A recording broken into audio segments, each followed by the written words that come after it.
Hi, Sherry Schreiber of GettingBetter.com with another bathrobe monologue for you. Well, some of you are going to really hate me for this video. I'm certain of it. I'm going to get so much flack from this one. I'm prepared. I got my wetsuit on, got my raincoat on. Shit's going to hit the fan on this one. But I want to help you understand more about long distance relationships, my dears. I want to help you understand more about those. If you're ready to love, really love and be loved, you're not going to choose a long distance romance. Not going to happen for you. Won't be attracted to it. Now, I spent a fair amount of time on internet dating sites. Yeah, Match.com and all that.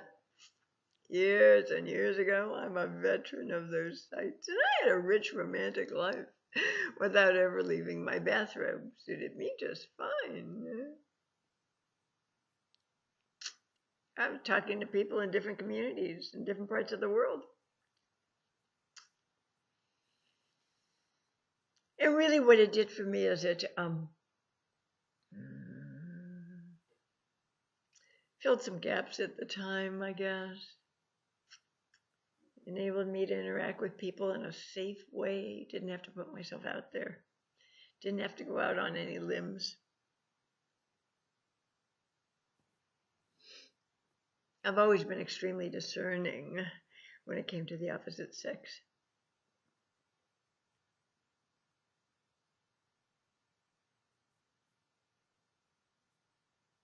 But it never occurred to me to really strike up a long distance relationship with someone. That to me was basically two people play acting and having a relationship. Because it never gets to be a real relationship, no matter who visits whom and for how many times that happens and how frequently that happens, it can never be a real relationship. It's kind of like an extramarital affair.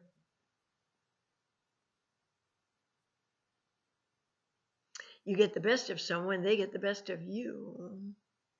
And sometimes that interlude, those little excursions into getting some of your sexual, sensual, romantic needs met, enable you to stay in a long-term marriage that really has been working for you for a lot of years.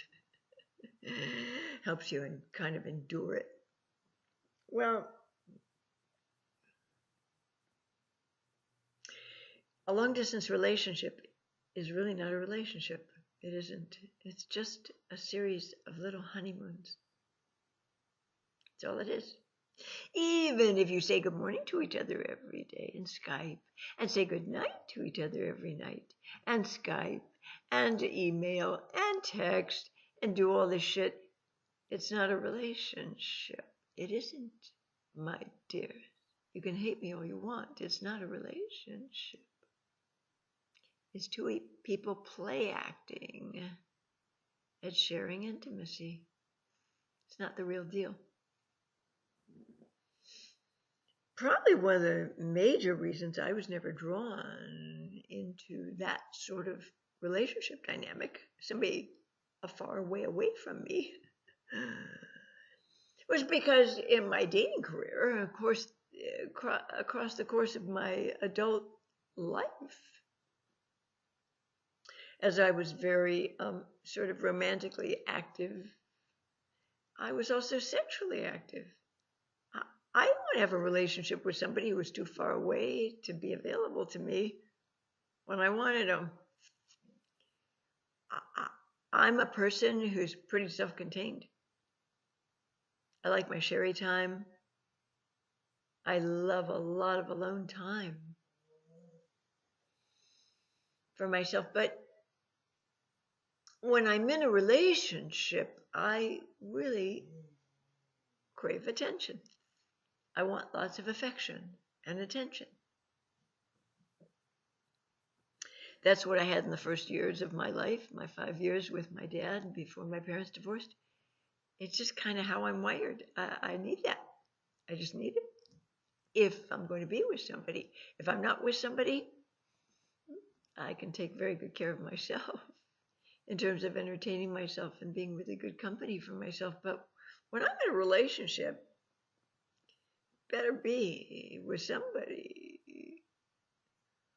who's excited about and willing to be very affectionate with me and demonstrative with me.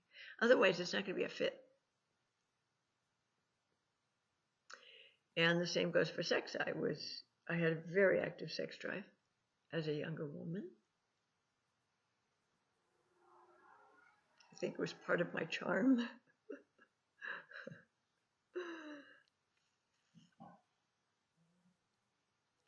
And I couldn't imagine being in a long distance situation with somebody that I was yearning and longing for and craving all the time and couldn't have. I mean, that's just, ugh, who wants that?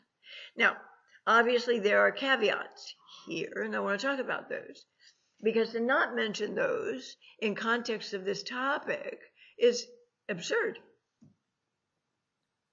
Let's say you have an ongoing established relationship with someone, you're married to them, you've lived together for a while, I'm talking a year or more, 6 months at least, living together, being together constantly, at least during the hours that you're not working.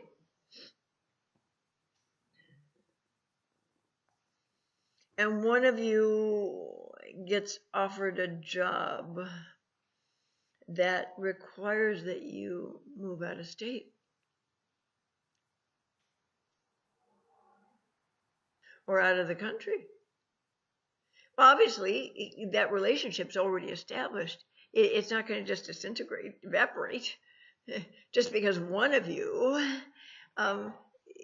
can't sustain living in the same place and having this career opportunity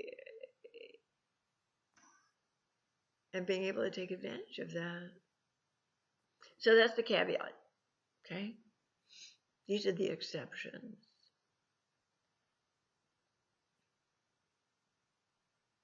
But to my mind, if you're having a long distance relationship, it's because you can't handle being close. You just can't handle it. Now, as a younger woman, I'll be very frank with you.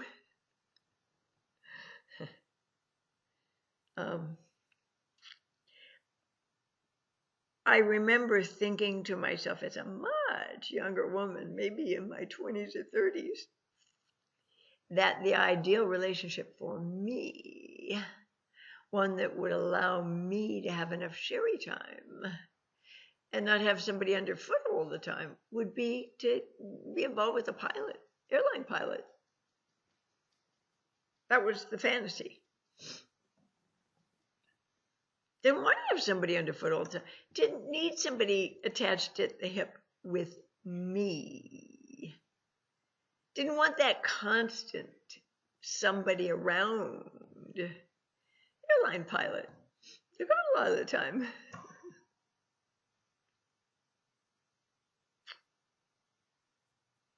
But as I matured and as I grew and as I got healthier emotionally and became, I think, more capable of loving and being loved, all that changed.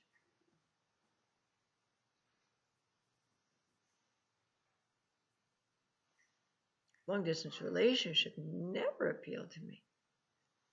Never appealed to me. Now, just because it didn't appeal to me doesn't mean it doesn't appeal to anybody. Obviously, a lot of people are doing this stuff. But how are they with up close and personal? How are they with the day-to-day? How are they with the real life, full version of that relationship? Or can they just really manage brief interludes that are so exciting and so thrilling and so honeymoon-like? And who does that remind us of? Can you handle up close and personal? Can you really be in the day-to-day and understand realistically you're not always going to feel in love with that person? I spoke to this in one of my other videos recently. You're not always going to feel in love with that person. Some days you're going to wake up beside them and want to suffocate them with the pillow over their head in their sleep.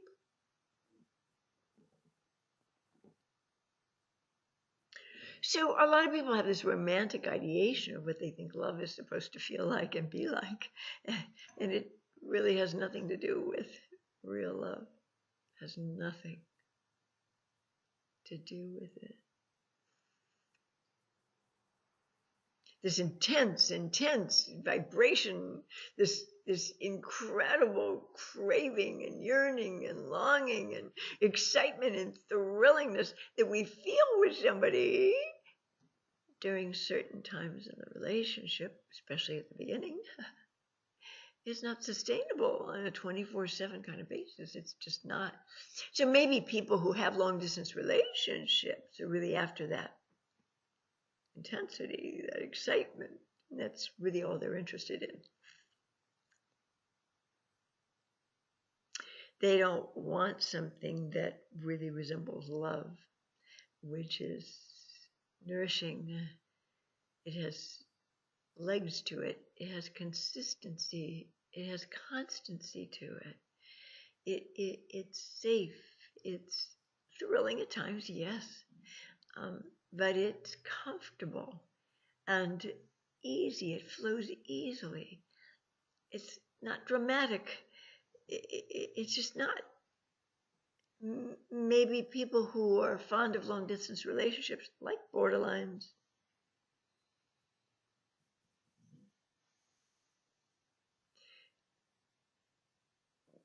really are operating with the idea that that's what real love is supposed to feel like, this intense, vibrant, passionate, incredibly overwhelming, out of control kind of feeling. And my dears, that's not love at all. It really isn't. It's not that you won't sometimes have exciting times with your long-term lover, especially if you're growing alongside each other, as David Schnarch talks about in his book Passionate Marriage. You're growing alongside each other. You're both interested in evolving and growing and maturing and healing and developing independently of each other, and you're growing alongside each other. Not necessarily at exactly the same rate of speed, but hopefully pretty darn close. Otherwise, one of you is going to outdistance the other, and the relationship will no longer meet your needs. That happened to me with some really wonderful men. I was so tenacious in my pursuit of wellness and growth and expansion and healing and evolution and development that I had the perfect men at the perfect time, but I outgrew them. They weren't, as it turns out, as passionately committed to their own evolution as I was. So at some point, 3-4 years into the deal, we were vibrating at different frequencies. I was continuing to grow, and they were not. And it was time to leave, lovingly. Stayed friends with most of those men. They not only respected me, they trusted me. In many instances, I was the first woman they ever trusted. First person who owned a vagina that they ever trusted. Imagine that. How sad is that?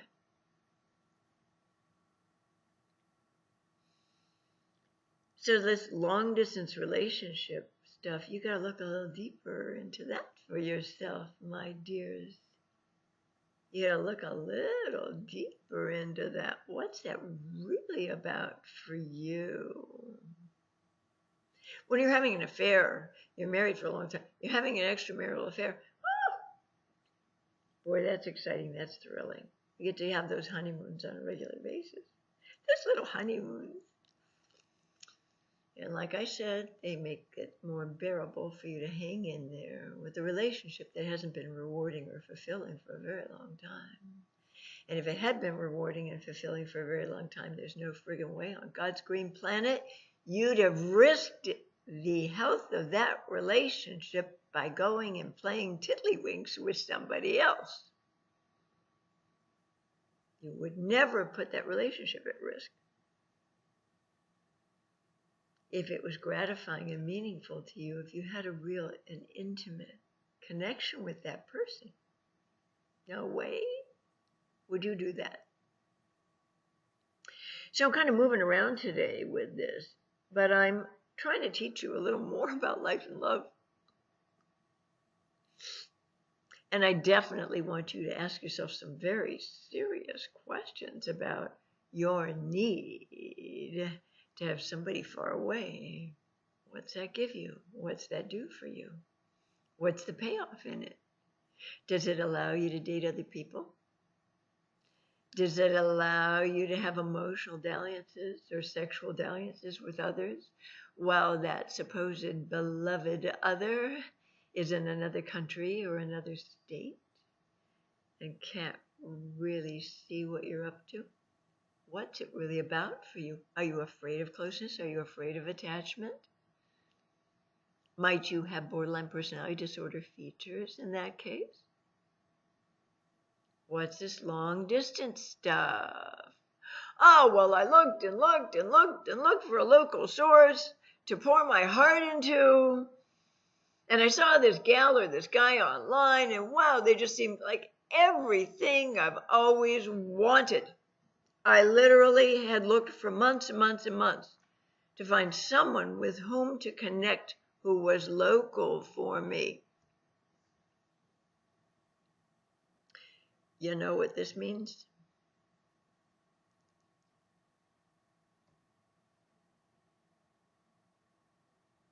So that's the story you're telling yourself.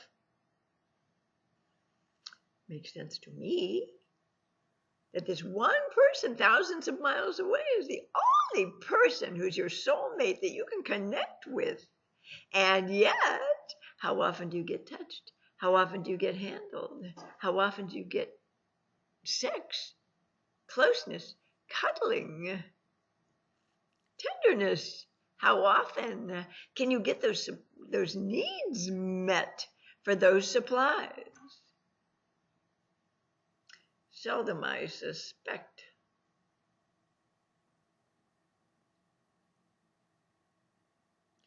So I'm asking you to get honest with yourself. What's the story with you?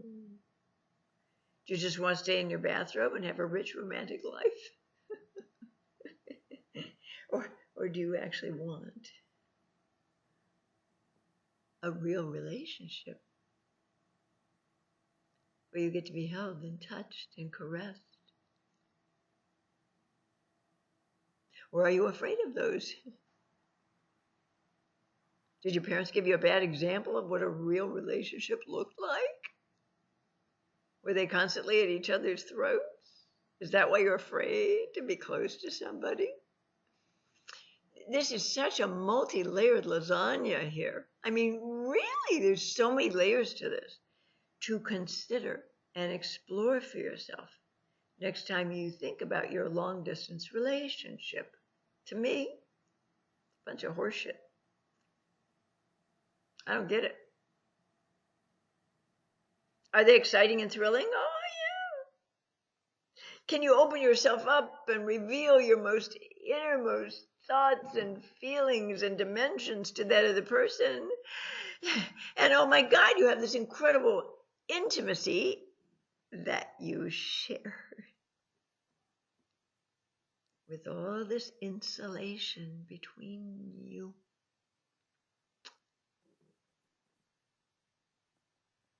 Kind of like climbing into bed with somebody.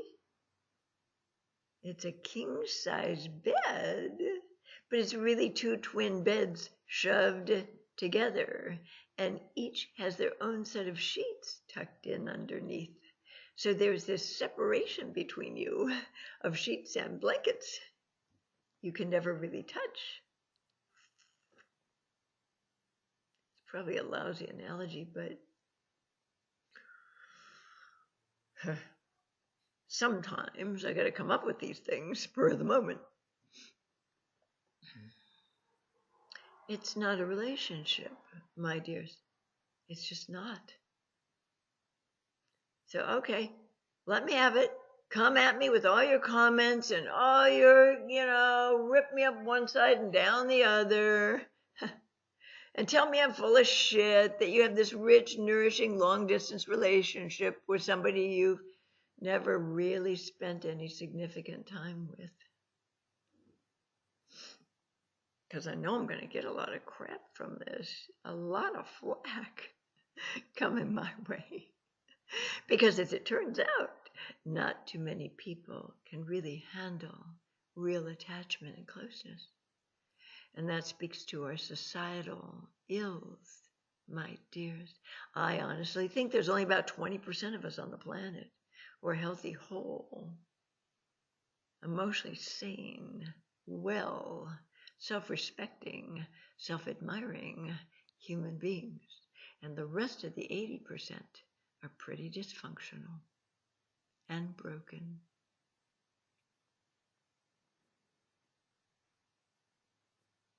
So that's all I have to say about long distance relationships. What's it satisfying in you? What's the payoff for having somebody at arm's length that you can feel close to? Bye for now.